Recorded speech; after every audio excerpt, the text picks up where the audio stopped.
Hello everyone. Today we are going to build a machine that is an ATV, so it will use the big wheels and can drive over large rocks. It's also going to have propellers so that it can fly when toggled, and it's going to use a floating platform so that it can also swim. So it should be basically an all-terrain vehicle, and hopefully we can make it energy efficient and pretty fast at the same time.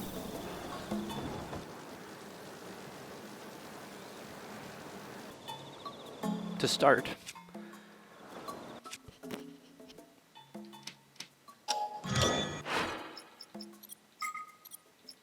you'll need a floating platform. To get this, you can go to the Jonsao Shrine here. You can take out an apple, fuse it, and then when you get to your building site, you take out another apple, and then it will just cost 3 zonite to build it. And once you attach it to other things, you can take that apple back into your inventory, and that's an easy way to take things from shrines.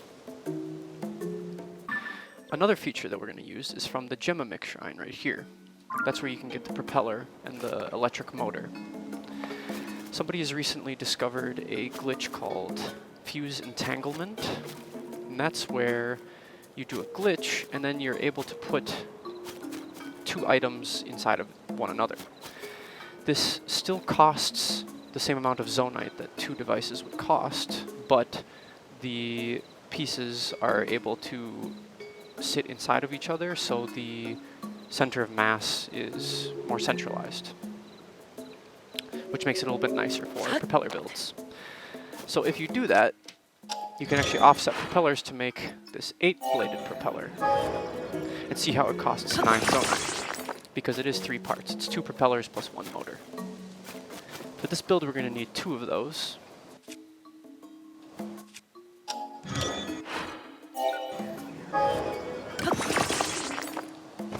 And we're going to need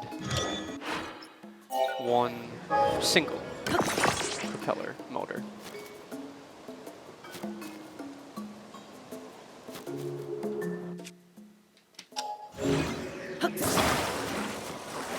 If you want to figure out how to do the fuse entanglement, I'll put a link in the description for the Reddit post that I followed.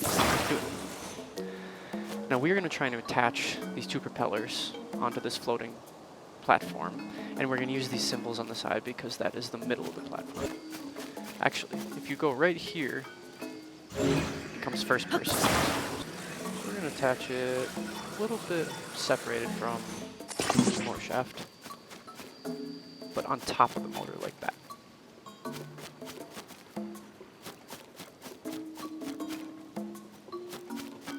then we're going to do the same on the other side.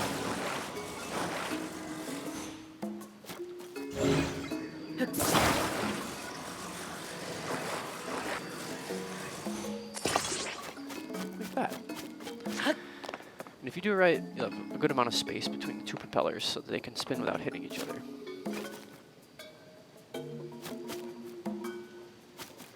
They look about equal, so that's good.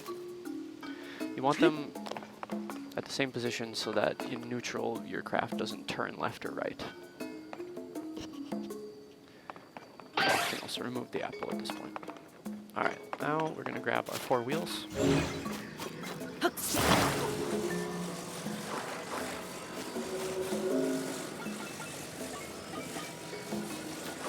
We're going to attach these on top of the platform. The platform is upside down right now.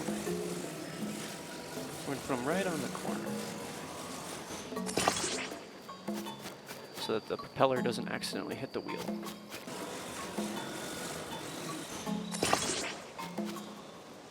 That's better. Now we'll double check these. They look pretty good. Alright, now we can turn it right side up. And if you have it right, then the propeller should not be touching the ground, which is what you need in order for them to lift the craft up. And we should double check too that they are lined up with these symbols on the side, which are pretty good.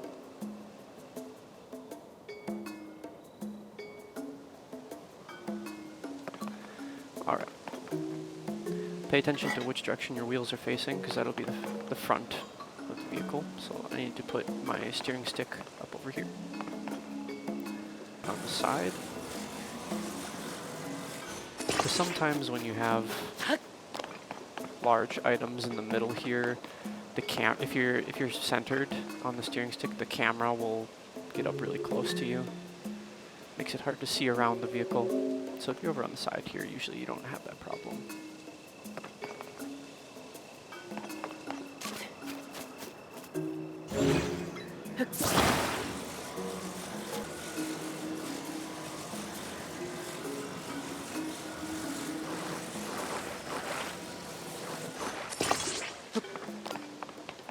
Great.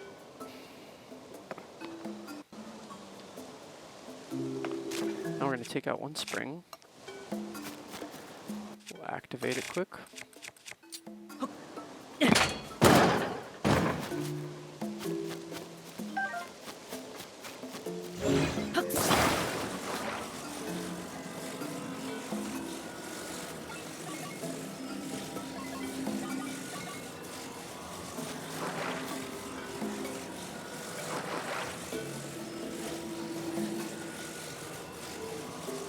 We're going to place it so that when it's stretched out like this, a shock emitter on the top will just come into contact with the metal bar.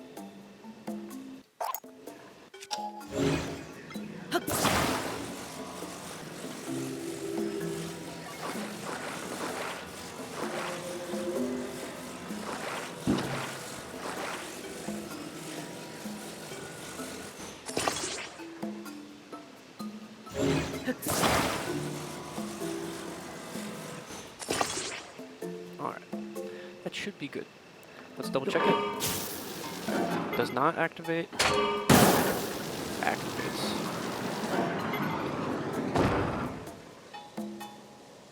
Great. Next, we're going to take the other metal pole on the ground over here.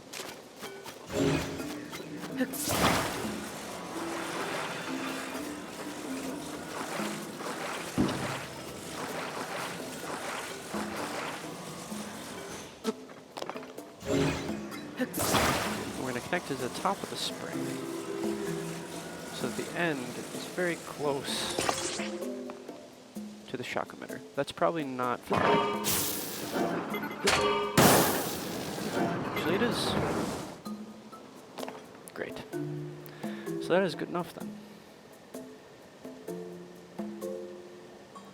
And the idea here is that in either spring position, the top metal bar will be electrocuted, but only in the forward spring position will these motors be activated, because they're the ones that are going to lift the car up. This one's just going to provide some forward motion while swimming. Once you add that top bar, you can then add the last propeller diagonally on the backside. And try your best to get it centered on top of the bar. Let's try it out.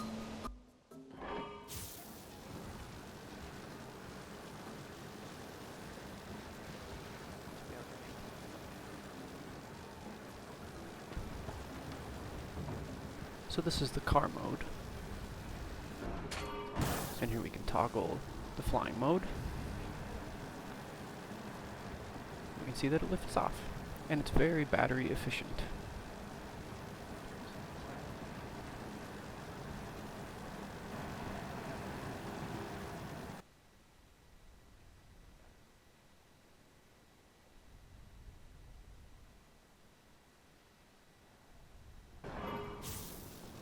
We'll switch back into car mode.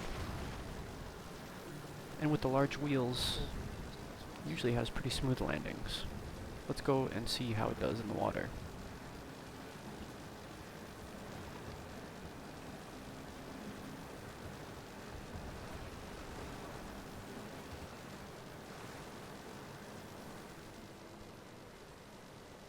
And she swims.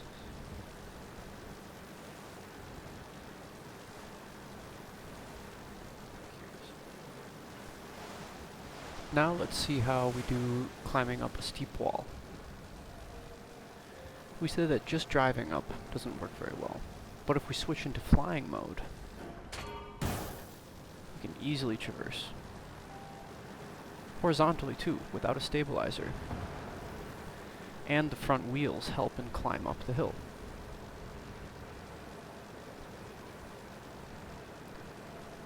I'll be honest, I didn't intend for the front wheels to do that, but I'm really glad that they have that function as well.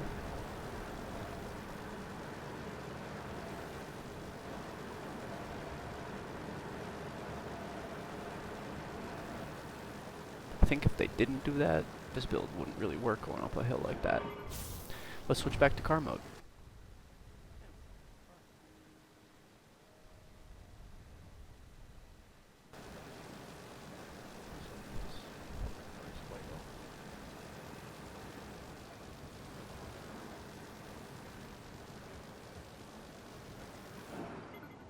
Now let's see. We've got 4 wheels, floating platform, control stick,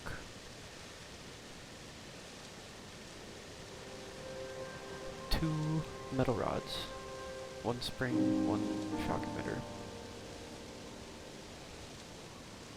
5 propellers, and 3 motors. So that leaves us with 2 more connections that you can make. So you could add a construct head with a cannon on the front. And I'm sure there's other ways to optimize this build too. But this was one of the most efficient ways that I could think of to create a flying car that can also swim.